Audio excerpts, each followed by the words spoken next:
से हालेलुया।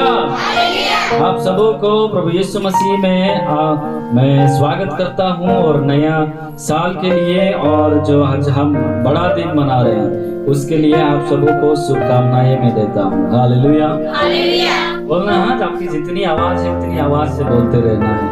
परमेश्वर के वचन जब सुनने के लिए इकट्ठा हुए हैं तो हमें परमेश्वर के वचनों को ध्यान करना है। हालेलुया बोलिए जोर से हालेलुया। आज मैं आप लोगों के सामने 3 व्यक्तियों का चरित्र, 3 व्यक्तियों का स्वभाव, 3 व्यक्तियों का जीवन में जो किस प्रकार से उसने जीवन को जिया वो बातें, और उसके साथ साथ आपको आखिरी में अपने स्वास्थ्य के लिए हम कैसे तंदुरुस्त रहें और कैसे हम बचे रहें उसके आधार पर 2 बातें आपको बता करके समाप्त करूंगा। समय है, लेकिन आज मैं आप लोगों को कहना चाहता हूं कि क्रिसमस क्या है, नाताल क्या है, आप क्या समझते हैं? जी बोलिए, क्या समझते हैं उसके बारे में?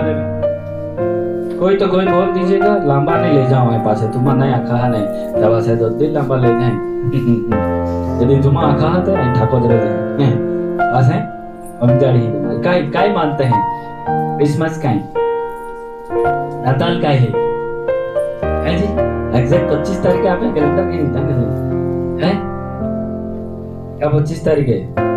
शाम को कंफ्यूज किया ना, 25 तारीख नहीं है। हाँ, ये सही बात है और सच बात है। याद रखिए, ये इस पवित्र शास्त्र में आपको कहीं उस वचन में कहीं भी नहीं लिखा है कि 25 तारीख को दिसंबर या 25 दिसंबर को नाताल मनाया जाएगा। Hallelujah hallelujah. लेकिन ये कैसा, हम इतने गहराई में जाएंगे तो आप समझ नहीं पाएंगे। इसीलिए मैं कहना चाहता हूँ, यदि यीशु चाहता कि उनकी हैप्पी बर्थडे बनाया जाए, उनकी नाताल मनाया जाए, उनकी क्रिसमस मनाया जाए, तो हो सकता है उस डेट को वहां पर लिखा रहता। क्यों? क्योंकि उस समय में जब हेरोदेस राजा का राज्य चल रहा था और ये यीशु का एक स्त्री के पेट में आना उस समय से ही इस संसार का पहली वस्ती गणतरी करने के लिए शुरू कर दिया था। Hallelujah hallelujah. और जब वस्ती गणतरी कर रहे थे उस समय में हो सकता है कि यीशु का नाम भी लिखावटी किया होगा, जिस प्रकार से आज हमारा नाम सरकार में मेंशन है, लिखा हुआ है। उसके आधार पर हम क्या कहते हैं, जन्म तिथि या जन्म दाखला है ना, जन्म दाखला वो निकाल सकते हैं, या फिर आधार कार्ड वगैरह वगैरह सारे डॉक्यूमेंट हम ले सकते हैं। हालेलुया समझ रहे हैं? तो बाइबल में कहीं भी नहीं है कि 25 तारीख को तुम नाताल, किसके बारे में कुछ भी नहीं मालूम है, वो भी मनाता है क्रिसमस, वो भी मनाता है। वो कहीं गोवा में जाएंगे, कहीं इधर उधर जाएंगे, पार्टियां शांटियां करेंगे, घूमेंगे, नाचेंगे, फिरेंगे, ऐसे करेंगे और क्या, यही सब चल रहा है संसार में। लेकिन मेरा कहने का मकसद है इन 4 या इन 3 व्यक्तियों के जीवन को आप थोड़ा ध्यान करिए। इन 3 व्यक्तियों को थोड़ा ध्यान करिए, उनके जीवन को ध्यान करिए। हालेलुया। पहले के जमाने में एक व्यक्ति को परमेश्वर के साथ कांटेक्ट करना होता था, या परमेश्वर के साथ बात करना होता था, या परमेश्वर से दर्शन को प्राप्त करना होता था, तो उस व्यक्ति को अपने जीवन को सही तरीके से जीना होता था, अपने चाल चलन में सही तरीके से जीवन को जीना होता था, आपके परिवार में सही तरीके से रहने का होता था, और यह सब होने के बाद परमेश्वर आपसे बात करता था। लेकिन आज के जमाने में वो हम बहुत कोसों दूर चले गए हैं और बहुत लंबा समय हमने दूरी कर दिया है, इसीलिए उस समय में जाने के लिए हमें बहुत टाइम लगेगा। हो सकता है हम मर भी सकते हैं। हालेलुया लेकिन वहां तक तो पहुंचना तो पड़ेगा ना।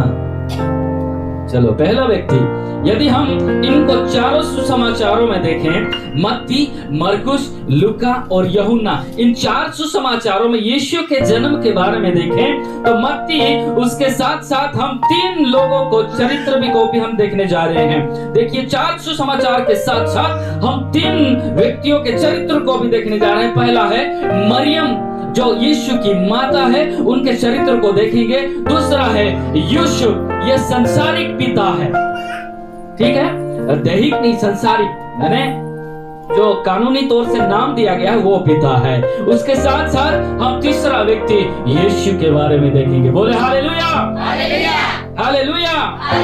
मत्ती इस प्रकार से यीशु के जन्म के बारे में घोषणा करता है या बताता है या हमें लिखता है। मत्ती में यीशु के जन्म की वंशवाली से शुरू होता है। उसका मतलब वो है किसी खानदान के जरिए से आया है, किसी परिवार के जरिए से आया है, या किसी जाति के जरिए से यीशु आया है। Hallelujah, hallelujah. यदि मेरी जाति को निकाले या मैं कहां से आया हूं वो निकालेंगे तो मेरे पापा का पापा का पापा का पापा का पापा का ऐसे निकालना पड़ेगा, तब हमें समझ में आएगा हाँ ये बादाम तड़े हैं थे। अभी तो सेल्लो काम तो कैसे नहीं नोरी तो मानने के बाद अब कहाँ लेके जाएंगे कुछ मालूम नहीं। मत्ती वंशवाली से शुरू करता है, इसीलिए कि यीशु एक अच्छे चुने हुए घर से आया, दाऊद राजा के वंशज में से आया, और ये पवित्र प्रजा परमेश्वर की चुनी हुई प्रजा में से आया। बोलिए हालेलुया, हालेलुया। उसी प्रकार आपको मरकुस में यीशु के जन्म के बारे में इतना वर्णन नहीं मिलेगा। क्यों नहीं मिलेगा? वहां पर हम सीधा बपतिस्मा के पास देखते हैं। मरकुस में परमेश्वर के पुत्र यीशु मसीह के अनुसार या सुसमाचार का आरंभ, यहाँ आपको यीशु का बपतिस्मा से आपको वर्णन मिलेगा। यह सुसमाचार कार्य के दर्शाता, इस कार्यों को दर्शाता है कि यीशु ने जो कार्य किए हैं, जो कर्तव्य किए हैं, जो चमत्कार किए हैं, जो आश्चर्य कर्म किए हैं, उसको ये मरकुस लिखता है। उसके साथ साथ इस मरकुस में 18 आश्चर्य कर्म को लिखा हुआ है। Hallelujah, hallelujah. दूसरा सुसमाचार, अब देखिए पहला व्यक्ति कैसे लिख रहा है कि वो कहां से आया यीशु। आप पहला अध्याय पढ़ेंगे तो आपको मालूम पड़ेगा, इसका बेटा, उसका बेटा, इसका बेटा, उधर से ऐसे लाइन आता। पढ़ते हैं ना आप लोग? मुझे मालूम है अभी साल खत्म होने वाला है, 25 तारीख आ गया, 25 दिन तो खत्म कर दिया, अभी कितने 10-15 दिन रह गए। किसी न किसी काम, मैं तो सोच रहा हूँ कितने लोग निकलेंगे जिनको मुझे इनाम देना पड़ेगा, क्योंकि मैंने जनवरी को बोला था ना, जो पूरा बाइबल पढ़ेगा उसको मैं इनाम दूंगा। अभी देखते हैं कितने निकलते हैं।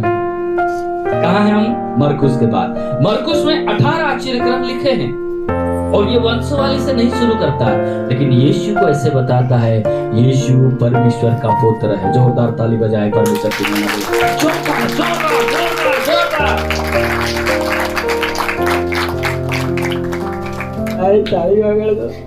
नाची था कि क्या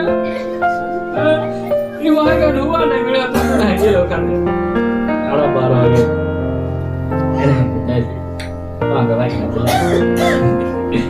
देखिए मरकुस में इस प्रकार से यीशु मसीह को दर्शाया है, कैसे वो परमेश्वर का पुत्र है। हालेलुया।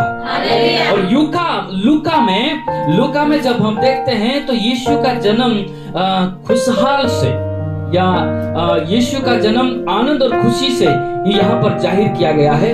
और उसका जन्म के बारे में एक पशु की शाला में या पशु की जगह में आते भाषा में गब्बर में है ना, गंदी गब्बर में ले जाता। ओला बदल नहीं गंदा हरीरा, ओला बदल नहीं वाक्य बोला, लिखा नहीं ना बाइबल में। खराब था गौशाला या खराब था चरनी, ऐसा लिखा है क्या? आप गुजराती वाची जन्माई होती काढ़ा पासे में नाख जाए। यीशु नो जन्म एक चरणी में थयो के પછી गंदी गबाण में थयो है के लोग आखजा पासे ऐतिहासिक हिसाबे ट्रांसलेट कर दी। तो ध्यान से सुनिए, यीशु लूका रचित सुसमाचार में यीशु का उनका और सबूत से बताता है। लूका कैसे बताता है? उनसे पहले एक और परिवार में एक घटना बनती है। आप लोगों ने शाम को सुना ना? शाम को सुना कि नहीं सुना? उसको मैं क्लियर कर रहा हूँ, ध्यान से सुनना, नहीं तो हम इधर से उधर से ना हमें ये समझ में आएगा ना वो समझ में आएगा। ऐसे इसलिए समझना बहुत जरूरी। लूका रचित सुसमाचार, लूका में स्पष्ट रीति से वो कहता है एक कुंवारी के जरिए से आएगा और इस प्रकार से आएगा, और उसके लिए यूसुफ उसको त्याग देने लिए चाहता है, लेकिन यूसुफ को भी परमेश्वर का स्वर्गदूत आकर के बोलता है ये परमेश्वर का पुत्र है। उसके लिए तो उसको लेकर के था, उनका नाम रखना है, उनको एग्जैक्ट सब डिटेल्स बता देते हैं। इसके बाद यूसुफ वो अच्छा परिवार का देखभाल करने वाला बनता है। Hallelujah, hallelujah. और ये यीशु समाचार में उससे पहले की एक घटना और देखते हैं। यहाँ पर जब हम देखते हैं कि यहाँ पर हमने शाम को सुना एलिजाबेथ और जकरिया का परिवार, ये बहुत बुजुर्ग थे, बहुत सेवादार थे और अपने चर्च में बहुत सेवा करा करते थे। लेकिन इनको बहुत ही बुजुर्ग अवस्था में एक लड़का मिलता है। इनकी जो एलिजाबेथ है उनका कोख बंद हुआ करता है। ये कोख बंद हुआ करता है, इसकी वजह से ये लोग बच्चे उनके उत्पन्न नहीं होते थे। लेकिन जब परमेश्वर की योजना आई, देखो योजना के लिए परमेश्वर सब कुछ कर सकता है, ऐसा नहीं समझना आप क्या हो सकता है। यदि परमेश्वर की योजना है कि वो मनुष्य के जरिए से इस पृथ्वी पर आए, तो वो एक लड़की को उसकी सुरक्षा भी प्रदान कर सकता है। इसीलिए एक जाति को अलग करता है, इसीलिए उनकी सुरक्षा भी देता है। हालेलुया, बोलिए जोर से हालेलुया। आज थोड़ा तुम्हारा जोश में नहीं रहमान हुई जावाई